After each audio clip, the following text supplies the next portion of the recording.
My friends, as of last night, right after we finished our last live stream, the whole world will have to choose a side.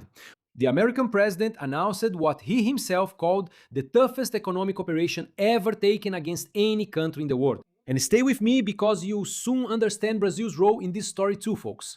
And his target isn't just Iran. He warned that any country that allows banks, companies, airports, or government agencies to provide any kind of aid to the Iranian regime will face huge economic consequences. Then he listed item by item what needs to stop immediately: oil smuggling, currency swap lines, cash transfers, currency exchange, vessel registration, and shell company. And he ended this whole statement with 5 words. He said, "You know who you are." He gave a name to this operation called Economic D-Day. And yesterday I told you here that he had declared that negotiating with the Iranians at this moment is a waste of time.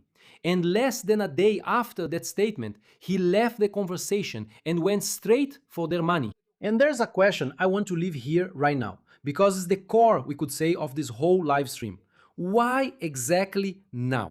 What changed in the last few weeks for the man who spent months chasing after a deal to simply completely change course and go for economic pressure? And there's a second question attached to that one, which nobody asks. Isn't it cheaper for the United States to keep up the pressure like this than to attack Iran? It's a serious question to ask, and the answer isn't in Washington, it's in the waters of the Gulf. And it comes from new information that has just been published and confirmed by American government officials. There is a corridor operating inside the Strait of Hormuz every night, with ships lined up and fighter jets overhead. And it's not Iran that controls this strait, this passage. And I'm telling you this here in the middle of this live broadcast with numbers, with information that has been released. And Iran is not the only topic on today's live stream. The Israeli defense minister sent a direct message to Erdogan, the president of Turkey, and today a piece of evidence also appeared that completely dismantles the Turkish accusation against Israel. And in the end, I saved the most serious information of the day, which is that the American government has received word about what the Iranian regime is now considering doing in a place that's a bit far from Hormuz, but not too far, and that almost no one is paying attention to. Live from Israel, straight from where everything happens, sorting through the flood of information for you. And before we start, hit the like button now, guys, because I know if you do it now at the beginning, since at the end you will forget to do it. So go ahead and hit that like button right now. And check your subscription. See if you are subscribed to the channel, make sure it's still active, because half of the people who watch here aren't subscribed to the channel. And turn on the notification bell, because that's what lets you know when I go live, in a hurry, in an emergency, in the middle of a sudden change here in the region that can happen at any moment. Don't be fooled. Never be fooled, guys. This can happen at any time. Let's go to Trump's announcement. Local time is 12:09 a.m. Israel time on the 21st, okay? We have the time difference, so here it's already the 21st. Trump posted this, quote, "There are no talks or negotiations underway or scheduled with the Islamic Republic of Iran. No one gave them a greater chance to make a deal than I did, and tragically for them, they failed to take advantage of it."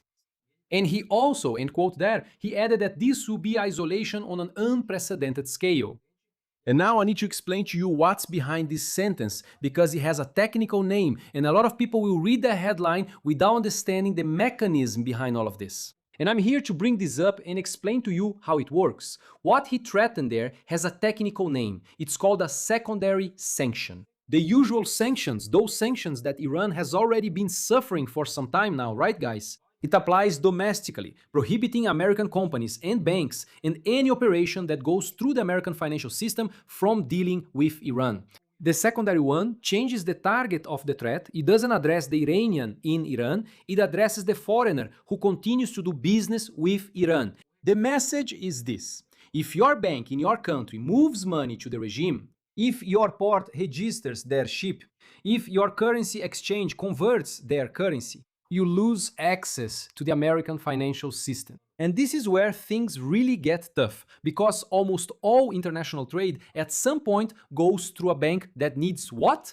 Dollars, my friends. It needs dollars. And then the foreign bank has to choose between two things: On one side, the money it makes by serving a regime that's going bankrupt, and on the other, the money, the right actually, to keep operating in dollars around the world. No one is going to choose that first option, which is dealing with the regime. It's not a blockade at sea, it's a credit blockade.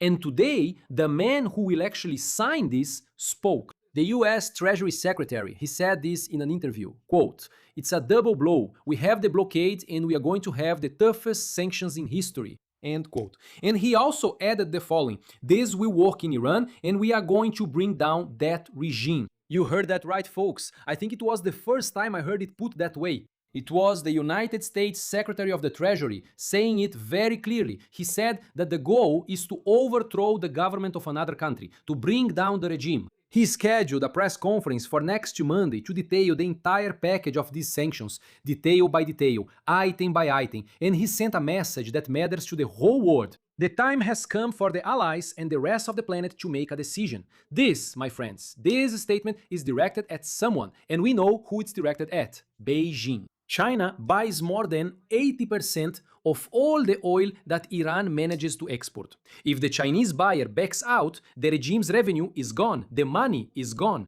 If they keep buying, the next chapter of this story stops being Iran versus the United States and becomes the United States versus China, because that's the direct message he's sending. And since I mentioned the Chinese buyer here, there's also a question that directly interests us Brazilians, right folks? And you who are watching from Brazil. And what about Brazil? Where does it fit into this story? Because Brazil doesn't sell weapons to Iran, at least officially, and doesn't finance the regime. What Brazil sells is food, and it sells a lot of food. Iran has become the biggest buyer of Brazilian corn.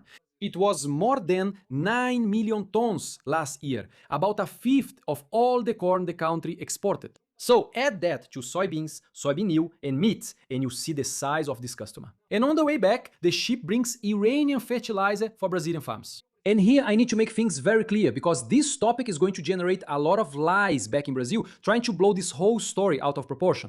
Food and medicine, my friends, are not the target of these sanctions, okay? The target is the flow of money and the shipping route. Who pays, through which bank, under which flag, with which insurance. And that's where things do, in fact, touch on the subject of Brazil. This already happened once. In 2019, 2 Iranian flagged ships were stuck in Paranaguá because Petrobras refused to refuel them out of fear of American sanctions. Those ships were carrying 48,000 tons of Brazilian corn.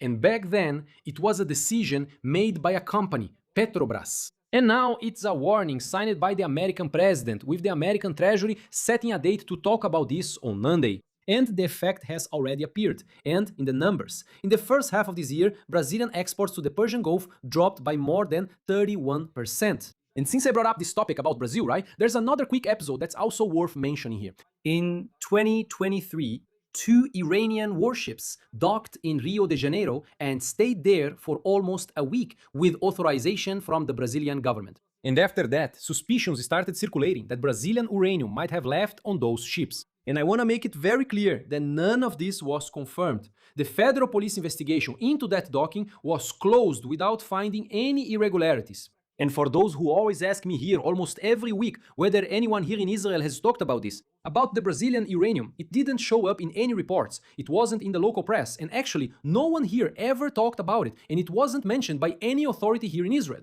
Anyone in Brazil who says it was mentioned and is under investigation, that's fake. We never talked about that here in Israel. And now, the other side too, because I'm not going to sell you false optimism here, okay? Or make it sound too easy. The secretary himself mentioned Venezuela and Cuba as proof that the formula works. And I've already said it here and I'll repeat it. Cuba has been under the same regime for over 60 years, with the economy in ruins. And in Venezuela, the president fell, right? But the structure there remained standing, with the same military and the same apparatus. In other words, cooperate with us, we sign and let you stay in power. If you don't cooperate, we'll keep pressuring you, like what's happening in Cuba, okay? Just to wrap up this topic, do you really think this is going to work? Economic pressure that impoverishes the people long before, way before it ever reaches those at the top, right? Way before. So I'm noting the promise here, marking the date, and in a few months, we'll check who was right, whether this is really going to work or not. And this time, there was an immediate reaction in the market. After that statement, the price of a barrel of oil went up by 2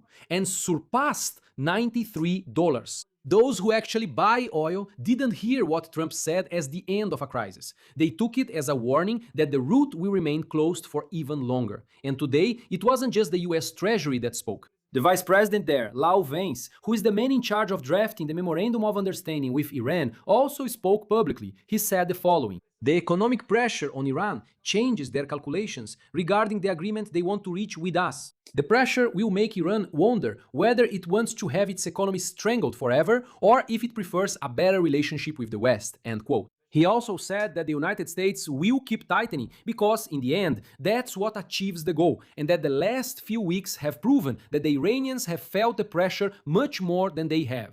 And now, just look at the pattern that's emerged so far, right? The president announces, the secretary of the treasury sets the date, which is Monday, and talks about overthrowing the regime. And the vice president leaves the door to the agreement slightly open because that's what he just said. It may seem like a contradiction, but it's actually a very clear division of roles. One tightens the noose around Iran's neck, and the other shows the way out. And there's a detail that says more than any of these statements. The entire American leadership spent the week talking about money, not military targets. Remember the United Arab Emirates, which already cut everything off yesterday? Remember that? They already knew this was going to happen. They probably cut off everything, all of Iran's money. The United Arab Emirates already did this yesterday. Afraid of what? Of the American sanctions hitting them too, because they have business, they have banks, they have exchange houses. There are a lot of shell companies operating there, so they shut all of that down according to what was reported, and I brought this information here for you as well. In other words, they got the signal from the Americans that this was going to happen way ahead of time. So Brazilians, don't do business with Iran, it's not worth it. Don't receive Iranian ships either, because that's going to cause problems too. When everyone up there, my friends, changes the subject at the same time, it's because the strategy has really changed. It's the narrative being created, and now it's an economic one. And the regime responded today, the foreign ministry there, right, Minister Aragati, calling this economic terrorism and saying it's a distraction from the American debt crisis. And here, my friends, I split this answer into two parts, because one of them has some truth to it from the Iranian side. On the debt part, they have a point, right? The American debt keeps rising, and that's a fact, okay? There's no point in making up lies, because it's a fact. There's no use pretending it's not. But one thing doesn't solve the other. Also, high debt in Washington doesn't put Iranian barrels on any ship. And the other part, the so-called economic terrorism, also has nothing to do with it. Whoever is selling oil and getting paid doesn't need to insult or make up stories about anyone. They respond by selling and showing the money coming in. Talking about economic terrorism is the way the regime found to explain to its own people why the Iranian dinner table is going to shrink even more from now on. And let me turn that question back around. What exactly was economic terrorism? Exactly what? It wasn't the Americans who closed the Strait and attacked the civilian ship with drones and missiles. It wasn't the Americans who tried to charge a toll from those who were just passing through. And the ones who took millions of barrels off the market and made fuel more expensive for the whole planet was the regime itself. The world has already known economic terrorism for months. And where did it come from? From Tehran. And speaking of home, something rare happened on Iranian television. For those who follow the Arab media and also the Persian media from there, you got that, because you have to keep up. You need to follow everything that comes out from there. The one who admitted the size of the hole was the president of the central bank of the regime itself. He said the following in an interview today: "Under the current conditions, oil exports have practically stopped." Do you understand what I'm saying? It's the guy from inside saying this. It's not Trump saying it or a satellite image. It's the president of the central bank of the regime itself on Iranian television inside Iran and not talking to the opposition, saying that oil exports have practically stopped.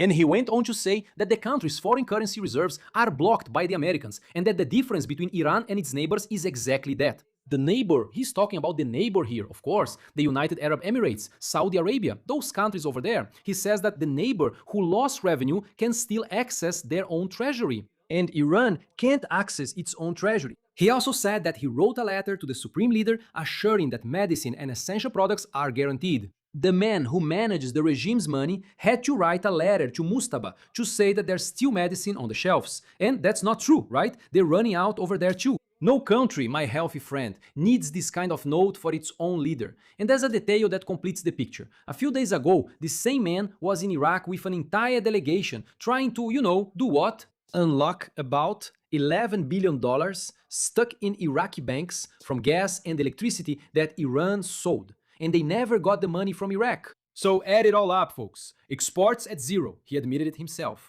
Frozen reserves abroad, all the money frozen, money stuck with the Iraqi neighbor. And now the threat to punish anyone who tries to act as a bridge for the regime. So let's go back to the question I asked at the beginning of this live. Why is all this happening now? A president who needs an agreement doesn't close the door to an agreement. He only closes it when he realizes he doesn't need that door anymore. And that's what's happening, according to reports. Inside the Strait of Hormuz. This is what we are seeing right now in real time.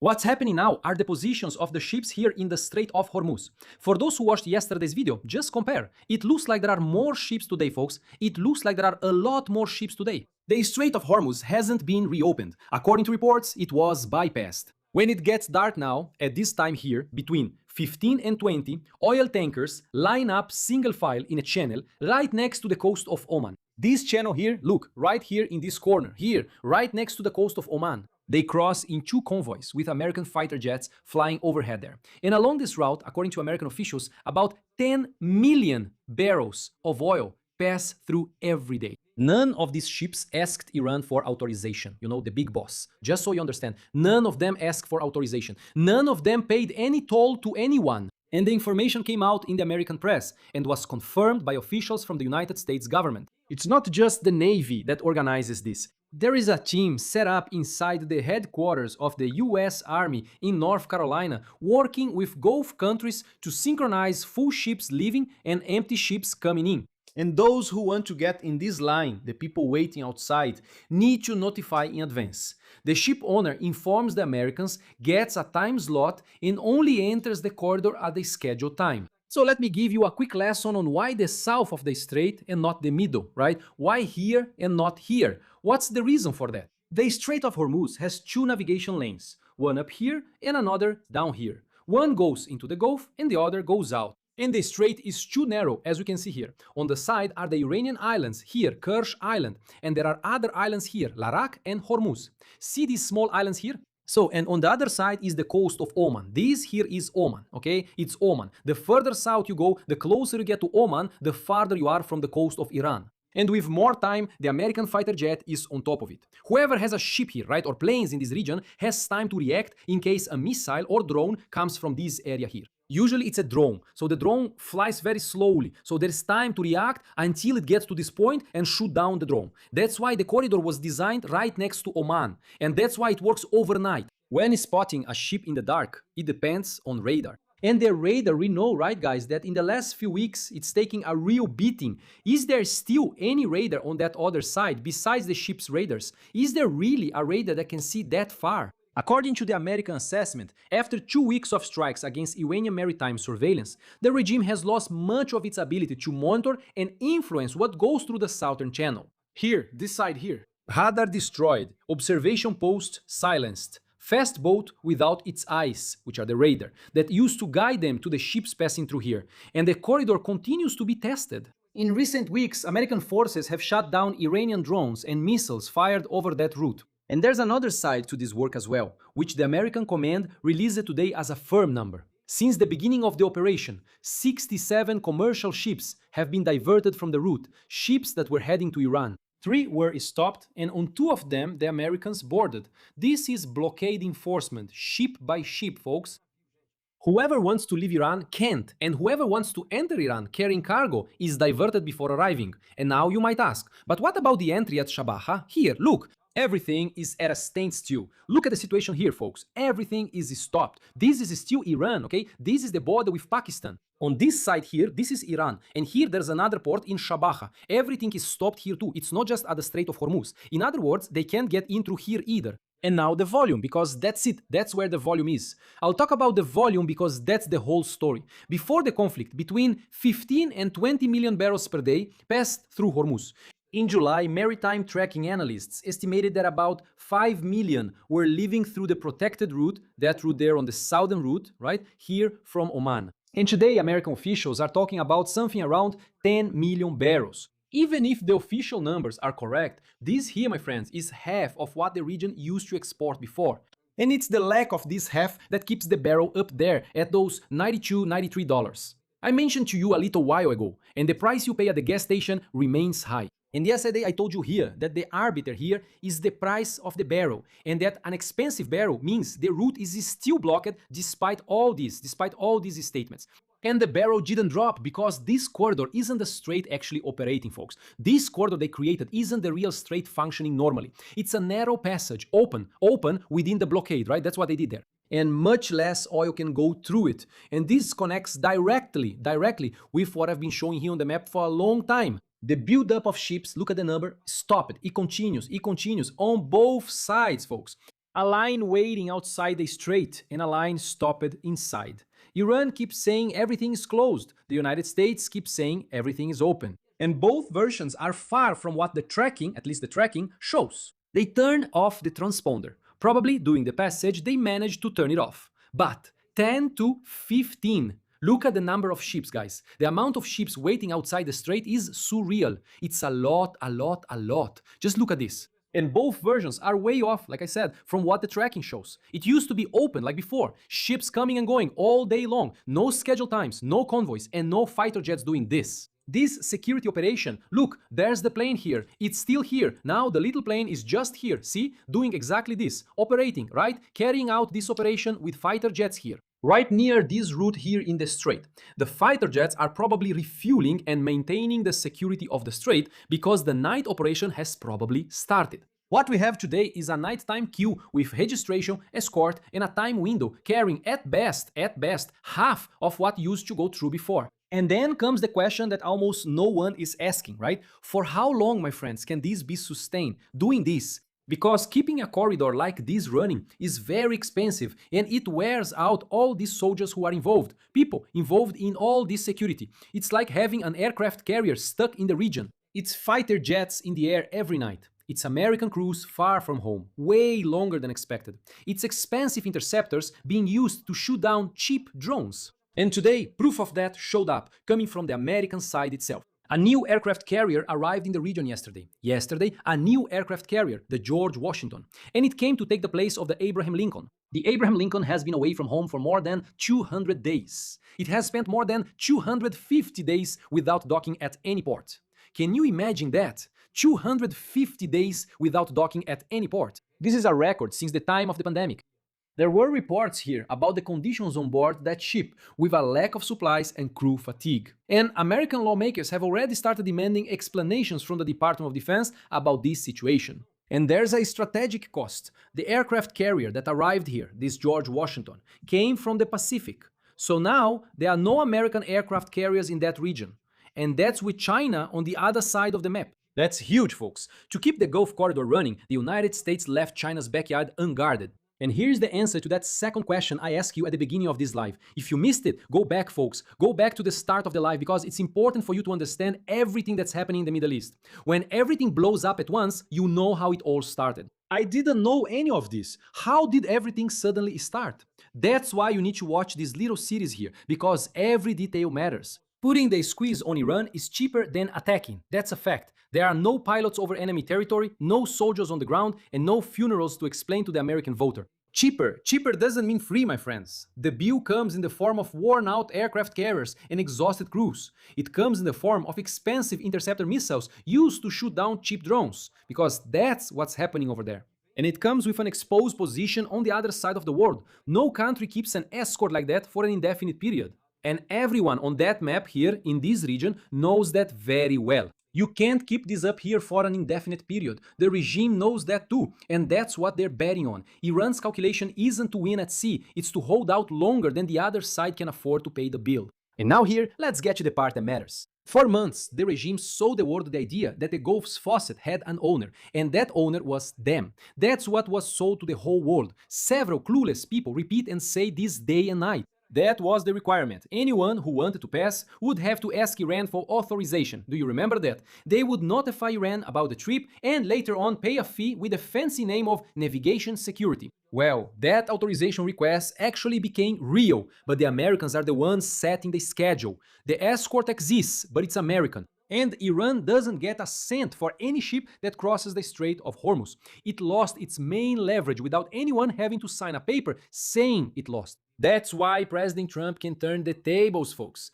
Those who are already taking oil from there don't need anyone's approval. And this is where I also bring in the other side, which is what I always do. I need to bring the other side. If the corridor works so well, why are there still reports of ships turning back?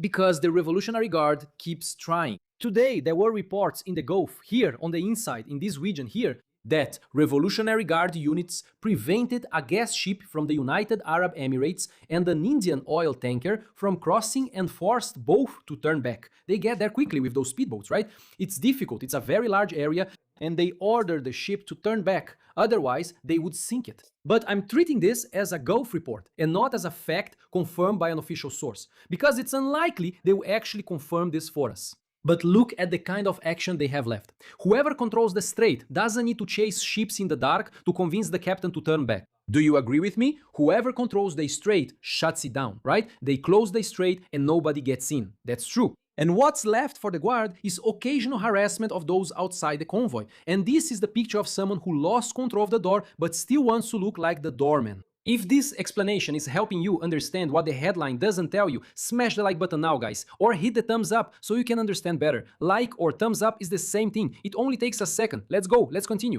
And today, another piece of this story, of this whole theater, circulated in the Israeli press. The American president reportedly ordered the negotiations with Iran to be frozen for a few weeks and told his own team that the chances of an agreement are now very low. And in the same report, the sentence that changed the outlook for the coming months. If economic pressure fails, there is the possibility of a large-scale round of attacks inside Iran. Of course that's going to happen, right folks? It's going to fail. If it didn't work in any other country, it didn't work in Venezuela, it didn't work against Korea, it won't work against Cuba. Because why would it work specifically against Iran? It's not going to work. And I'll note here as well, okay, that this is a version from the press, right? Stated publicly here today. It might happen, it might not. But there's also a statement from the Treasury Secretary himself, who said, in his view, that maximum economic pressure actually means that there won't be another round of fighting, of war right now. But it could come later. Both possibilities are on the table at the same time, and anyone who tells you today which one will happen is just guessing. They're guessing because we don't know that.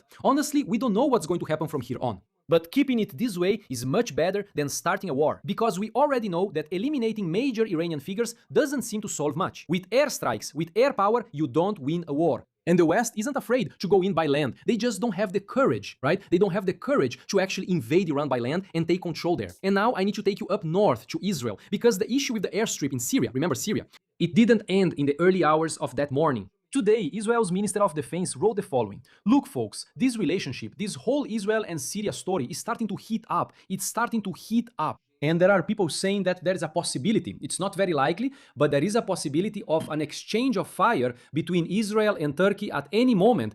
This could happen during one of those Israeli incursions against Turkey. They might react, and then a small exchange of gunfire could start between Israel and Turkey. There are already rumors about this. This could really happen. It's not impossible. Today, the Israeli defense minister wrote the following. Erdogan is dragging Turkey into dangerous adventures in Syria. Israel will not allow any actor to threaten its security. It would be better if he continued with empty and fanciful speeches against Israel in the Turkish parliament, instead of testing Israel's determination to defend itself. End quote. And Syria responded in another way. The Syrian foreign minister stated that there is no plan at all to install a Turkish military base in that location, and that the airstrip is being restored for use by the Syrian Air Force. What Syrian Air Force? What Air Force do they have over there? On the Turkish side, sources spoke to a British website and said that Israel's intention was to scare Turkey, and that Israel was playing with fire. These same sources accused Israel of not using the military coordination channel before the attack, which, according to them, increased the risk of escalation between Israel and Turkey. And Syrian sources added that the people who were at the base before were a Turkish technical team to repair the runway and the control tower, not a military force. So today, the piece that dismantles this main accusation came out. The Mossad chief spoke with the Syrian foreign minister on the 14th of this month. 4 days before the attack, and the topic of the conversation was exactly the Turkish military presence in northern Syria. In other words, it was a Turkish military presence, not a civilian one. And here I bring the two versions together and give you my interpretation. If that really was just a technical thing, as they are saying, fixing the asphalt, nobody needed 4 days of private talks, nor a statement from the Prime Minister's office, nor a response from the Minister of Defense, right? 2 days later. A recovered runway is a runway ready to receive planes and military equipment, and Israel's problem was never the concrete, it's about who intends to land on that runway. On the Turkish side, there's domestic political calculation too. Talking tough with Israel earns political points over there, and it doesn't cost anything as long as no one is really tested. But Israel has already started conducting its own tests. They go there and destroy what Turkey tries to establish in Syria. But today's Syria is everyone's backyard at the same time. Even the Houthis published a meme today about Jolani, showing Jolani being pulled one way by Turkey, another by the Americans, and another by Iraq. The Houthis are making memes about Jolani. And on our border with Lebanon, the night was long. Israeli fighter jets carried out about 10 strikes on the Al-Tahar Ridge in the Kfar Rumah area, which is in southern Lebanon. And the artillery kept pounding that area for hours early yesterday morning. Lebanese channels claim that bunker-busting bombs were used there, detonating after penetrating. And they say this because of the intensity of the tremors in the region, which caused a small earthquake there. That ridge over there, my friends, is not just any patch of land. It overlooks the city of Nabatea, the roads leading up there, and that's where the terrorist group Hezbollah has been trying to rebuild the structure it lost. The agreement for withdrawal and disarmament remains only on paper there, and disarmament still hasn't happened. They haven't handed over their weapons, and they are not going to hand over their weapons. While it hasn't happened, the work of preventing the reconstruction is done in the dark, every night. And now I owe you the information I held back at the beginning of this life. The American government received intelligence about an Iranian plan for actions that go beyond attacking ships. It's no longer just an isolated oil tanker in the middle of the crossing. It's the preparation of another front, this time with the Iranians behind it. For real. And in the same intelligence package, there's the assessment that there could be an escalation by the Houthis over there in Bab el-Mandeb. Shall we pull it up here? Bab el-Mandeb is right here. Look, this other strait. We have the Strait of Hormuz up here. And here is the Bab el-Mandeb, just so you can see where we are in the world, right? Look here, look at the number of ships, it's impressive, right? All of this here is ships in real time, everywhere. Look, the Bab el-Mandeb Strait is this one here. And here is the Strait of Hormuz, okay? So there is intelligence that they may escalate their attacks. In fact, they attacked Saudi Arabia once again today at the Saudi Arabian airport here near Yemen. For those who just joined, this here, Bab el-Mandeb, is the gateway to the Red Sea, right here. It's the gateway to the Red Sea on the other side of the peninsula, right here around Yemen in this region. That's where the ships pass through on their way to the Suez Canal. Almost everything that comes from the other side of the world ends up passing through here on its way to Europe, right? It takes this whole route here, look. And it enters here at the Suez Canal and exits into the Mediterranean, heading toward Europe. And here, my friends, I'll finish with today's Hebrew word, okay? Just so you can understand the situation. Today's Hebrew word is ma'avar. Ma'avar is pronounced just like that, ma'avar, okay? It means passage, crossing, the passage from one place to another. For months, the world debated whether Iran would open or close the Strait of Hormuz, as if that were the only passage that exists on the map. And while everyone was debating, a new passage was opened at dawn with fighter jets overhead and without asking anyone's permission, right there next to Oman. And I'm still here, my friends, straight from the mountains of Judea, putting the pieces together one by one, in a way the mainstream media will never do for you. So go ahead, subscribe to the channel, turn on the notification bell and leave your like. Carlos already wrote nuclear war. Alright, let's go quickly here.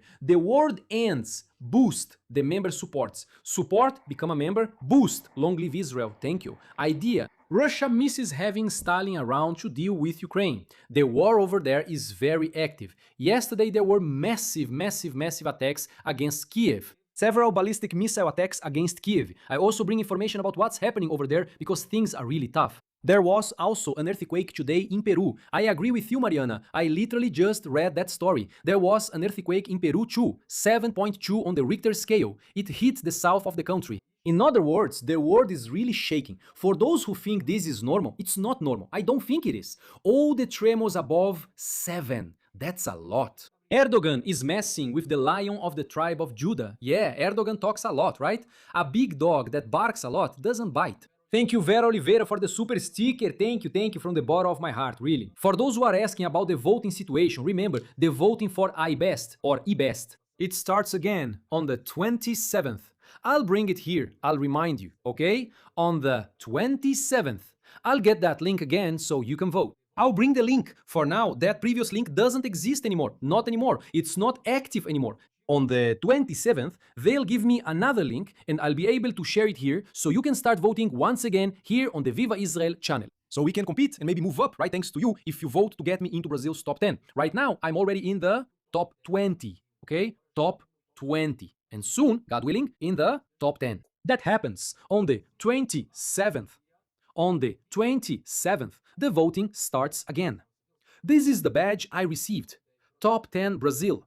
Top 20 Brazil. And now the competition is to move up to the top 10. Mateus 24 talks about all of this. And I've been continuing to carry out operations in Judea and Samaria, always. Operations in Judea and Samaria never stopped, not even for a day. Tomorrow, I'll bring information about the Gaza Strip, because there's a lot happening there. I leave Iran aside for a bit. Only if something big really happens regarding Iran. I'll bring news from the Gaza Strip, news from Judea and Samaria, news from Lebanon and Syria as well, because there are still things happening there. My friends, this is the live stream for now. If something serious happens in the meantime, I'll be back at any moment. Thank you to all the channel supporters, to all the channel sponsors. Thank you from the bottom of my heart. Hugs to all my friends and see you at the next live stream.